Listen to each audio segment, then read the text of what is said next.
in the 2.5 years I have been on YouTube, I don't think I've ever come across an instance where somebody has taken a platform given to them because they may or may not have earned it, but taken this platform nonetheless and used it to promote an idea that is popular within a certain movement, only for that idea to not be something the company that has given the person the platform agrees with or stands for because, well, for the most part, it's quite a large part of their market. For that person who spoke of an idea, something inspirational, to then lose their job, enter this delightful young lady who declared that all white people are racist, shortly after getting a contract with L'Oreal, to then shortly after be fired. I think this is going to be a lot of fun.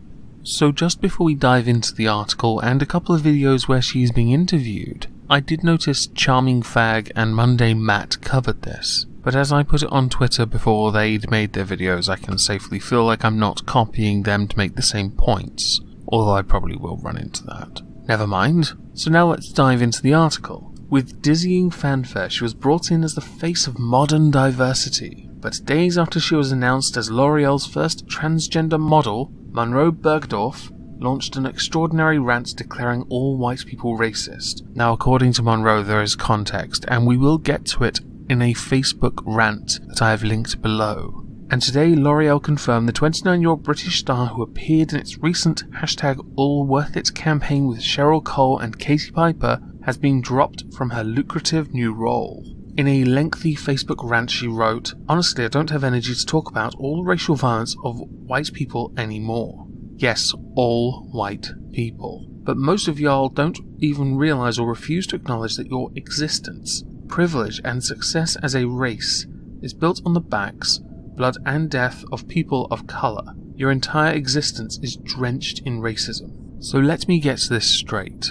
You, Munroe Bergdorf, a trans woman of color, were offered a fantastic opportunity, one that opens many doors for you and your career, one that shines the light on the trans community in a positive way, and of course people of color, and you take it and use it wisely in your head to instead insult an entire race that makes up quite a large demographic of L'Oreal's customer base. You are a genius. Because once you are fired, you are able to use all the media attention that you can get your hands on to make yourself look like the biggest victim on the planet, which in turn will shame L'Oreal or probably start some #boycott L'Oreal, and possibly lead some other companies offering you deals because they feel ashamed, which is unlikely. L'Oreal's monstrous in size. And even in context, your comments are still racist. In your Facebook post you indicate it had something to do with Charlottesville. Well, let's have a look.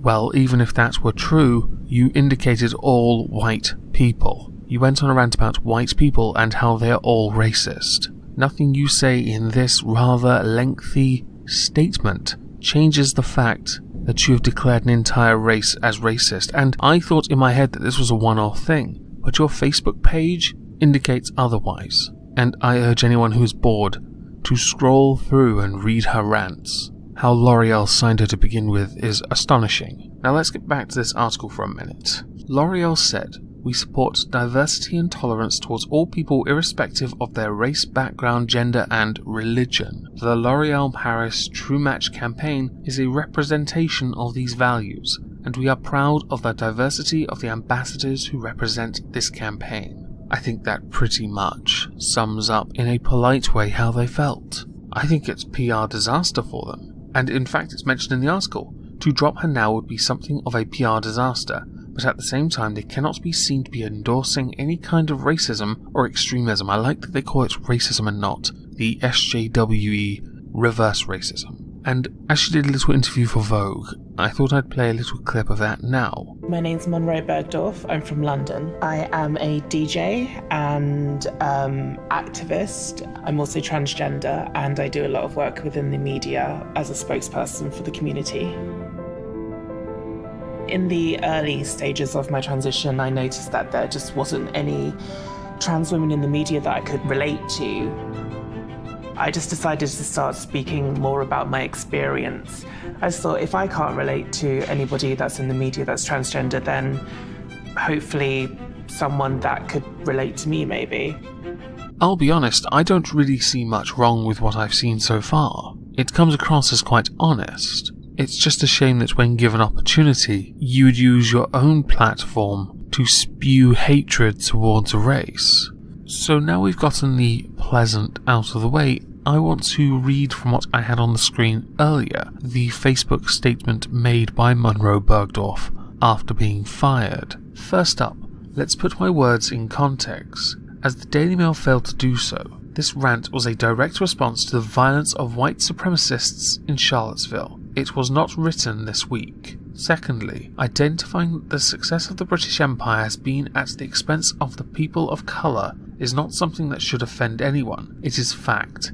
It happened. Very true. Unfortunately, it was cherry-picked to perfection. Even in context with Charlottesville, white supremacists, your statement was very clear. We're just going to go down to your fourth paragraph. When I stated that all white people are racist, I was addressing that fact that Western society as a whole is a system rooted in white supremacy, designed to benefit, prioritize, and protect white people before anyone of any other race. Unknowingly, white people are socialized to be racist from birth onwards. It is not something genetic. No one is born racist. When given opportunity to correct things, you could have easily left it with the first paragraph, but no, you decided to essentially double down. We also live in a society where men are socialized to be sexist, women are socialized to be submissive, gay people are socialized to be ashamed of their sexuality due to heterosexual people's homophobia, cisgender people are socialized to be transphobic. We do not need to be this way. This reminds me of that Milo Stewart's The Quote. All white people are racist, all men are misogynistic, all cisgender people are transphobic, all members of a majority are biased against the members of the minority or oppressed group. We do not need to be this way. We are not born this way and we can learn to reject it. We are just socially conditioned to think this way from an early age. With the right education, empathy, and open-mindedness, we can unlearn these socializations and live a life where we don't oppress others and see things from other people's points of view. So when a transgender woman of colour who has been selected to front up a big brand campaign to combat discrimination and lack of diversity in the beauty industry speaks on her actual lived experience of being discriminated against because of her race and identities, and identifies the root of where that discrimination lies, white supremacy and systemic racism, that big brand cannot simply state that her thoughts are not in line with the ethics of the brand. I think what L'Oreal can't actually say is, we didn't do our research into who you actually are, and just how racist you truly are. If you truly want equality and diversity, you need to actively work to dismantle the source of what created this discrimination and division in the first place. You cannot just simply cash in because you realize there's a hole in the market, and that there is money to be made from people of colour who have darker tones. Nice, so white people are still racist because they're socialized to be, and you are a victim. Right, and L'Oreal used you because they knew they could make money from you, which was the whole damn point, really. I mean, they want to show diversity and help people in that regard, but that's down to you to then take advantage of what they give you to be that role model that you claimed you wanted to be, or be that role model that was needed. L'Oreal's job is the same as any other company's job, to make money. You know that thing we have with the Queen's face on? Because we didn't give in to the euro, that terrible plastic money that no one cares about, because it's weak. Pound's no better at the moment, but still, we have the Queen's face.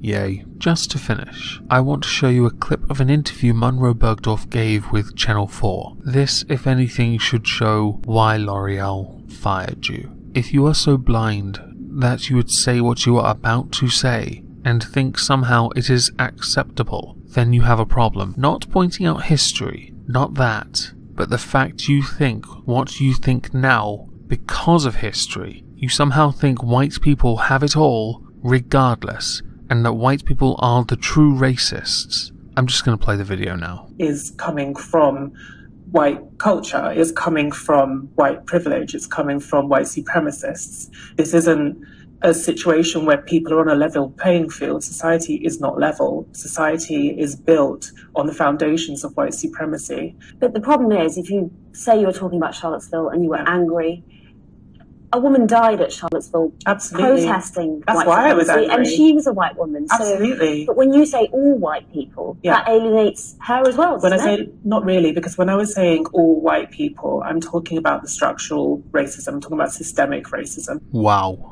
I see a bright future ahead of you, serving burgers in Burger King. You massive racist. Shift goalposts whenever you want, that's fine, because anyone with an IQ over 1 can tell that's all you've got.